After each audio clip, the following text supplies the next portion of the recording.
ښکلی اسلامي مینا وطن آبادو ښکلی اسلامي.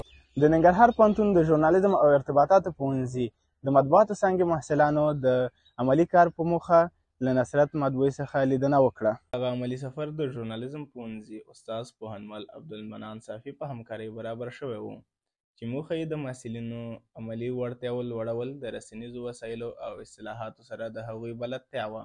من کوم دغه کاغذ در باندې وکړه فلزي لوحه فلزي دی فلز دی دې فلز باندې موږ دا وکړو دا چاپ شو پرنټ شو د پرنټ نه وروسته دا کومه دا ویل کلمر تنګي او بیا دې باندې یو پروسه د سنجش به ضرور. په دې علمي سفر کې محصلانو د مطبوعې له مختلفو برخو او بېلابېلو ماشینونو څخه لیدنه وکړه.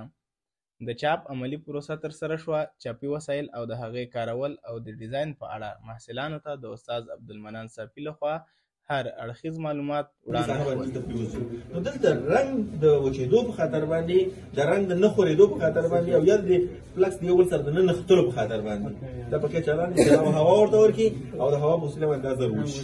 د ژورنالیزم پوهنځي استاد عبدالمنان صافي وویل دا ډول علمي سفرونه او عملي لیدنې محصلانو ته یو طلایي فرصت برابروي چې خپل تیوریکي درسونه په عملي ډګر کې ترسره کړي او په راتلونکي کې په مسلکي توګه په رسنیزو ادارو کې کار وکړي.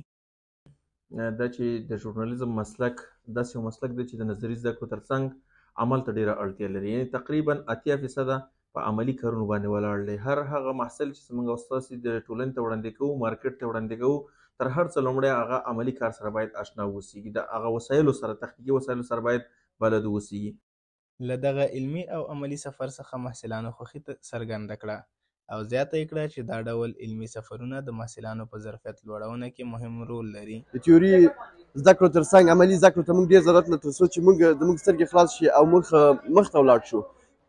کوم درسونه مو چې په پوهنتون کې په نظري ډول لوستلي دي هغه موږ ته استاد په عملي ډول دلته تشریح کوي.